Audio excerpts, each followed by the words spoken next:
Here we go. Guys, we have a section called Alligrams in our show. We go in, we take the IRGC supporters, their messages from their group chats. We show you guys what they're saying. These messages will be indicative of the regime supporters' mood in Iran today. First one is by this guy. Translate this for you guys. So, this is a regime supporter who's wondering why other regime supporters are still defending the government, saying, "Oh my God, what are you guys defending this government for? You don't even have the money to buy a kilogram of fruit. Inflation is 300%. Water, electricity, and gas bills are millions of toman, which is they're 5 times more expensive now. Rice is worth 10 toman. So again, 300% inflation on food. It's not a good time. It's not a good time at all. And that, as we told you guys earlier, is the main topic of the regime today.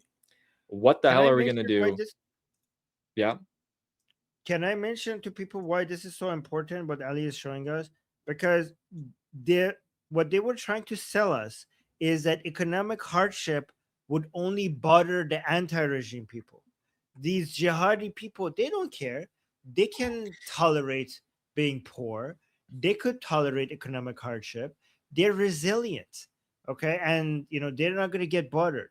So them crying about economic hardship is is rich coming from them, because they said like, hey, they were ready to give blood for the Mahdi and for fighting against Americans and Israelis. So why are you complaining about not being able to, I don't know, buy bread or eggs? You were supposed to be able to give blood for your Islam. So why are you guys complaining? Yeah. And then Armin, can you read it from Yeah. like here on? Okay. From there, Yeah, you don't برنج need to read شده the things خدا. before it. Okay, برنج شده خدا تو من. Okay. So the price of rice is how many 2 months? God amount of 2 months. so, so what is the price of rice? God level, God prices. And then can you Benzin. summarize this real quick, just what they're Okay, saying in this okay. line?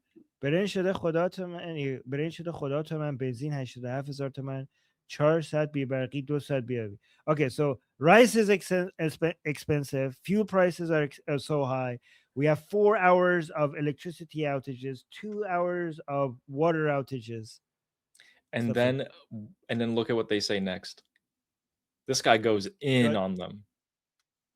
دادن خزر به روسیه نبود. They gave the Caspian Sea to the Russians. There's no jobs for the young people anymore. There's corruption all over the country. All of our all of our investments, all of our resources has been spent on missiles and drones, or on Iraq, Lebanon, Palestine, Syria, or in Venezuela. And then the rest is going to be in the next message. Yeah, and then he says, yeah, okay. So this guy's not happy.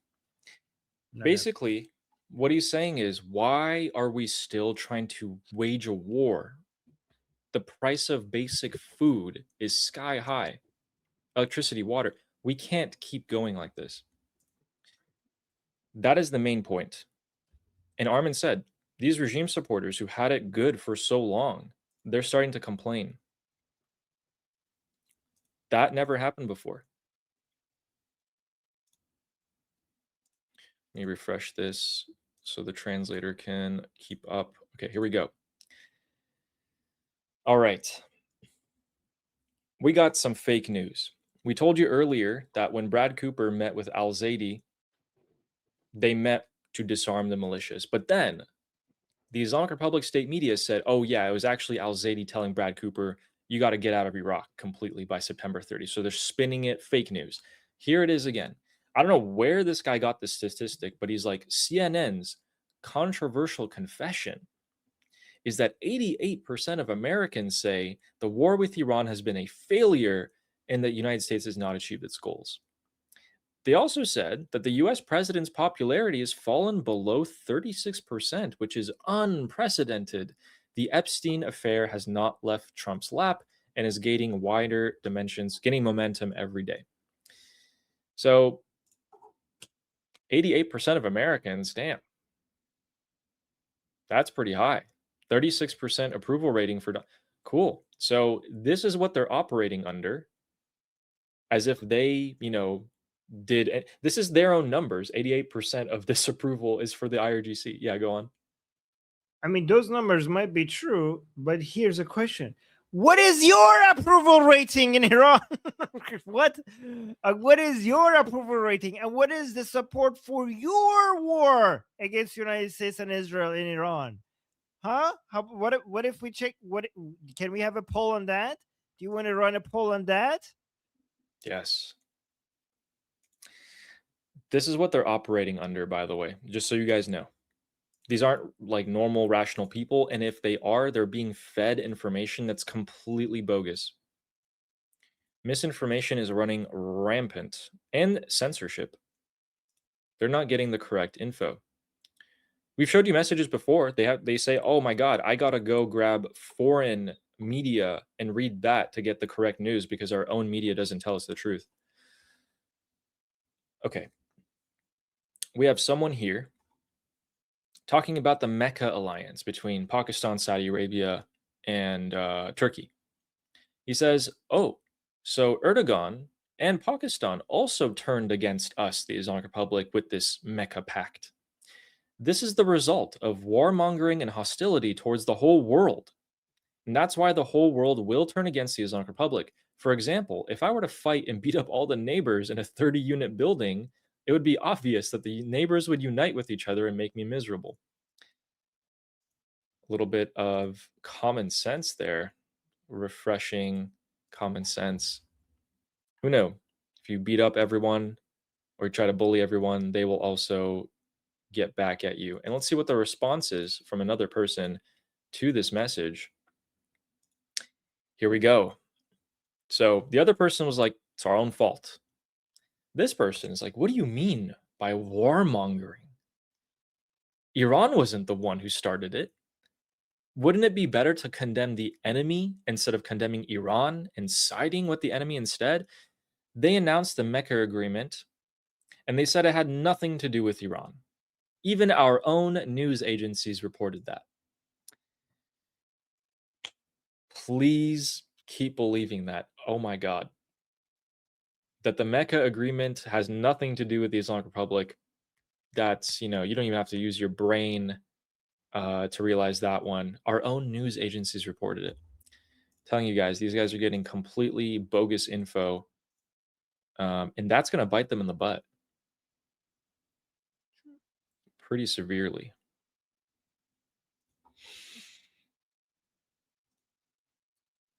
Here is our next one. Let's see what this person's saying. About warmongering, huh? All right, let's play the blame game. So this person says, "We, the Islamic Republic, are not warmongers, but we are determined to defend our country." That's the narrative, by the way. We're not warmongering, we're not causing anything, we're just defending Iran. That's what the regime supporters think. The economic situation is not because of the war. It is because of the lack of supply, suggesting that the United States blockade. And it's also the fault of the government that had no plan, but the people voted for it. I mean, this is a very classic take, is it not? We are not warmongers. We're just defending Iran. The economic situation is also not because of the war. It's because the government, the people voted for this government. Yeah. Okay. First of all, you declared war against the United States before the United States did anything, right? The United States under the Carter administration was helping the mullahs against the Pahlavi, and when the Pahlavi fell, they tried to show they tried to cooperate with the mullahs. The mullahs, they took over the embassy in Tehran, took the American staff there hostage, declared war against the United States, promised to destroy the United States one day, chanted death to America ever since, and have been working on building a nuclear weapon and other weapons to try to one day destroy the United States, and they haven't been hiding that information. In fact, I have a video if you're interested. I could show you just recently, just yesterday, from Ghani confirming that. Something that we have been saying. So just yesterday, we got another confirmation of that being the goal, right? So yeah, I think like world domination, trying to war, having jang teruz qiyamat. That's what they say, like war until the end of times. So yeah, that's warmongering in my opinion, right? Also, the economic situation is not because of the war. Do I even need to respond to that? War. That's what war does. War, like, yes, if we could, like, if we had, like, we could have war and the economy would not be affected. Sure, war brings ruins. Obviously, war ruins an economy, especially if you're, losing it, right? Yeah. So that's a nonsense. This is just a way. This is them just trying to use the government as a scapegoat, and it's also a hypocritical, because these are the same people who said like, yeah, we could take it. We know wars brings economic hardship, but we could take it. Now that they can see that they can't take it, now they're changing the narrative and said they're blaming the government instead of the war. Donald Trump did say they're taking a pounding like few other can, and I think they're finally, giving way to this. Yeah. Anyway, our next one is going to be this. This is a good point. This is also something that we want to have you guys realize what the Islamic Republic does. This guy's saying, aren't you, the government, trying to scare people with 80 toman gasoline so that they get used to 20 toman gasoline? That's pretty significant. That's saying you guys are threatening the people with extremely high prices so that right now, even with the already high prices, they get scared of even worse things and they accept the status quo at the moment, even though it's terrible. Do you even realize what the consequences of high gasoline prices are?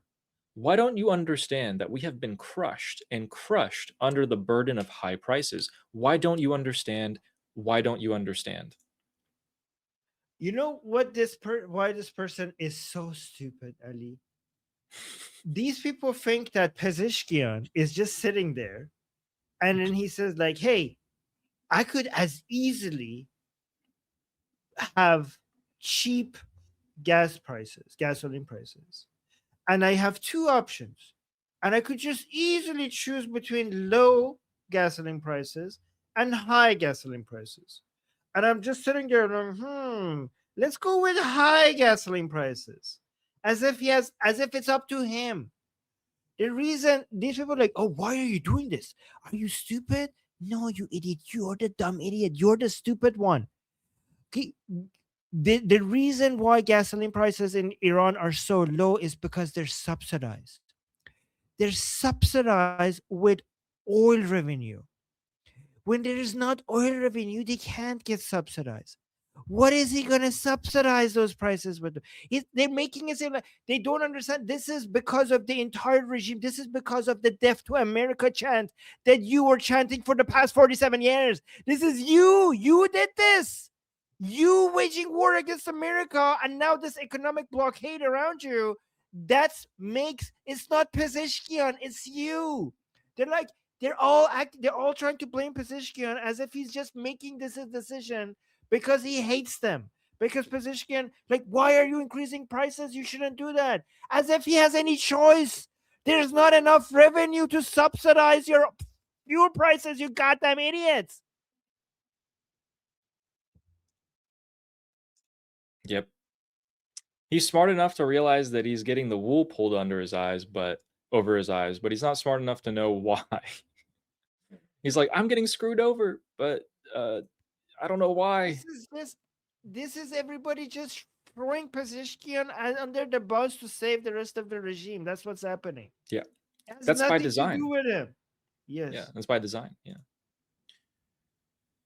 So, oh, by the way, so when we say that's by design, the snake that is the Islamic Republic will molt and shed its skin. It'll lose a part of itself on purpose to stay alive. Even if the tail's cut off, as long as the head is there and the body's still there, it's fine. We have our next one.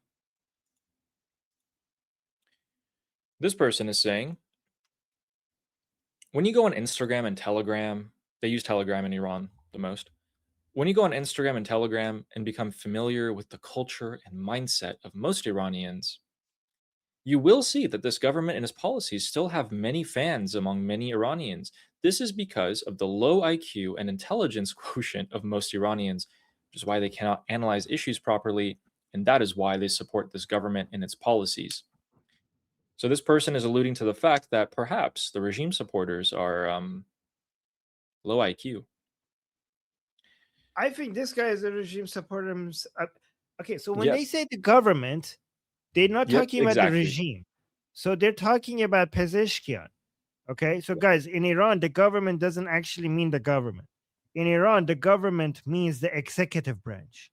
Okay, so when you see some people saying like, "Oh, low IQ people are supporting the government," it's sometimes the hardliners attacking the reformers, because the reformers are supporting the government, which means the executive branch, and the hardliners hate the execute the current people in power in the executive branch. So attacking the government doesn't really mean attacking the entirety of the Islamic Republic. It means right now it just means attacking the reformers. So this is just a hardliner versus reformer attack, rather than like an anti-regime attack on the regime. Does that make Yeah. sense? Let me know in the This chat. is a regime supporter attacking other regime supporters, calling them stupid. Yeah, this is a regime supporter attacking a government supporter, which is not necessarily the same thing.